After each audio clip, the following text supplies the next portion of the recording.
Okay boys and girls, standard 12 science, subject આપણો English. આજે આપણે આપણા કોર્સની અંદર આગળ વધતા સ્પીચ રાઇટિંગ કરીએ છીએ. વક્તૃત્વ સ્પર્ધા હોય, ઇલોક્શન કોમ્પિટિશન જેને કહે, સ્ટેજ ઉપર વિદ્યાર્થી આવી અને જે સ્પીચ આપે, આજે આપણે એ કરવાનું છે. A student speech on celebration of Independence Day. Independence, પ્રજાસત્તાક દિન જેને કહે, એની ઉજવણીના ભાગરૂપે આજે આપણે બરાબર ને સ્વાતંત્ર્ય દિન, ઇન્ડિપેન્ડન્સ ડે ની ઉજવણીનું આજે આપણે કરીએ છીએ. 26 જાન્યુઆરી રિપબ્લિક ડે કહેવાય અને 15th ઓગસ્ટ ઇન્ડિપેન્ડન્સ ડે. તો આપણે એની સેલિબ્રેશન વખતે વિદ્યાર્થી સ્ટેજ ઉપર આવીને જે સ્પીચ આપે, એ સ્પીચને આપણે લખવાની છે. તમને ખ્યાલ છે, વિદ્યાર્થી આવે, મારા વાલા વિદ્યાર્થી મિત્રો, આચાર્યશ્રી, શિક્ષકો તથા ઉપસ્થિત શ્રોતાગણો નો આભાર માનું અથવા નું હું અભિવાદન કરું છું. આજનો મારો વિષય છે જે વિષય હોય બોલતા હો, બરાબર ને? તો એ રીતે આપણે બોલવાનું છે. હવે તમારા સ્ક્રીન ઉપર એક સ્પીચ આવશે જે હું ડિસ્ક્રાઇબ કરું છું. Okay boys and girls, a student speech on celebration of Independence Day. Good morning and hello to everyone. જો આવતા વેત સંબોધન કર્યું એને ગુડ મોર્નિંગ કર્યું બધાને. I welcome the chief guest and all our principal, teacher, friends. We are here for a unique celebration. હવે બુકની અંદર ઘણી વખત ભૂલો આપેલી હોય, બરાબર ને? ટીચર ની બદલે ટીનન લખેલું છે અને હિયર ની બદલે હર લખેલું છે, બરાબર? તો we are here for a unique celebration. એક અદ્ભુત ઉજવણી માટે આપણે અહીં ભેગા થયા છે. The independence day celebration. કેના માટે?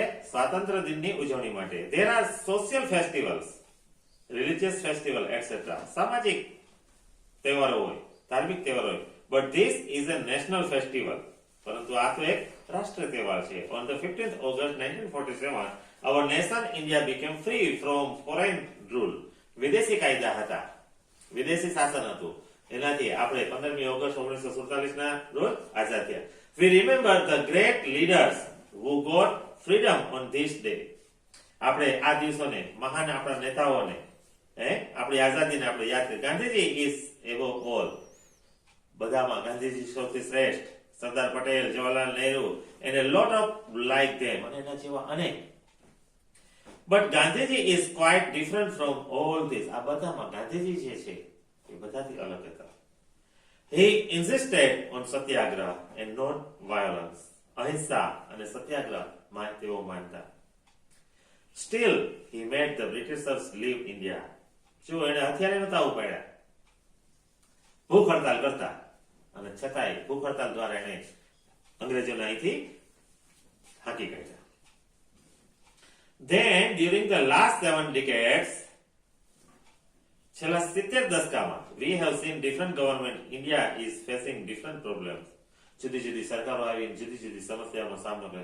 Some internal and some external. કેટલાક આંતરિક છે, કેટલાક બાહ્ય સમસ્યાઓ છે.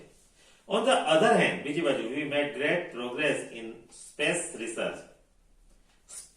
research. અવકાશ સંશોધનમાં, technology, industries, transportation, education, telecommunication, farming and many other field too. આ બધા ક્ષેત્રોમાં આપણે પુષ્કળ પ્રગતિ કરી છે. We should like a hope that we would be loyal to our country. પ્રતિજ્ઞા છે ને કહેવાય એ આપણે આપણા દેશને વફાદાર છે. ટ્રુ પેટ્રિયોટિક સિટીઝન, સાચા દેશપ્રેમી નાગરિક, and think and work for the betterment of India. Bharat માટે આપણે સારું વિચારવું, સારું કાર્ય કરવું. We should respect our national flag and national anthem. Another છે અહીંયા anthem હોવું જોઈએ. તો we should respect our national flag. આપણે આપણા રાષ્ટ્રીય ધ્વજ, આપણા રાષ્ટ્રગીતનું માન રાખવું જોઈએ. But at present, હાલમાં, like many other countries, India is also facing the global problems of terrorism. ત્રાસવાદનો Bharat પણ સામનો કરી રહ્યો છે. There are 2 types of enemies. બે પ્રકારના શત્રુઓ હોય છે, સાયલન્ટ એન્ડ એગ્રેસિવ. એક છુપા શત્રુ હોય છે અને એક તો સામે આવી જાય એવા એગ્રેસિવ હોય છે.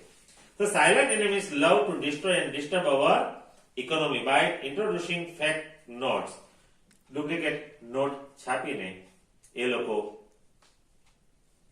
આપણે હાનિ પહોંચાડતા હોય છે. Some are engaged in smuggling the drugs. કેટલાક છે ડ્રગ્સ ને સ્મગલિંગ કરે, મતલબ દાણચોરી કરે. Gold, સોનું and other restricted thing. બીજી પ્રતિબંધિત વસ્તુ હોય એને દાણચોરી કરતા હોય. In this way, આ રીતે they try to disturb the peace and progress of our country. આ રીતે એ શાંતિ અને આપણી પ્રગતિને અવરોધવા માંગતા હોય. The aggressive enemies enter our country illegally. અને જે સામે આવે છે એવા તો આપણી સરહદો તોડીને આપણા દેશમાં ઘૂસી આવે છે illegally, ગેરકાયદેસર રીતે. Make bomb blast or series blast and disturb the peace. Serial blast એને કહેવાય. સતત ધડાકા કરે, બોમ્બ બ્લાસ્ટ કરે અને આપણી શાંતિને ડહોળે છે. That would cause a great terror and tragedy. ભયંકર ત્રાસ ફેલાવે છે, કરુણતા ફેલાવે છે. Every Indian citizen must be aware of their enemies. These enemies, આવા શત્રુઓથી બધા ભારતીયોએ સાવચેત થવું જોઈએ, જાગૃત રહેવું જોઈએ. Try to fight them and expose if it is possible. એની સામે લડવું જોઈએ, મતલબ અને જો આપણે મોકો મળે તો એને આપણે ખુલ્લા પાડવા જોઈએ. Such information about my probable attack should be given to police. એવી કોઈ માહિતી હોય તો આપણે પોલીસને પહોંચાડવી જોઈએ. So on the auspicious celebration, આ એક સરસ મજાના ઉજવણીના ભાગરૂપે we all are facing quite different challenges. આપણે અત્યારે ઘણી સમસ્યાઓનો સામનો કર્યો. We must face them and make our country safe. આપણે આ બધી સમસ્યાઓનો સામનો કરી આપણા દેશને સલામત કરવો. Let us do a war to make India a safe and sound country in the world. Let us make હોવું જોઈએ. Let us make.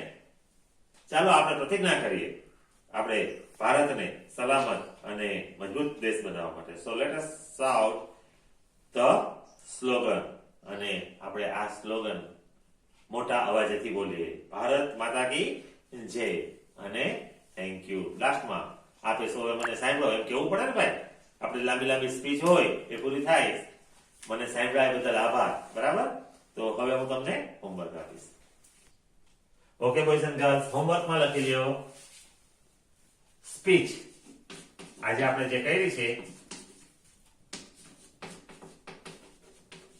one time write and do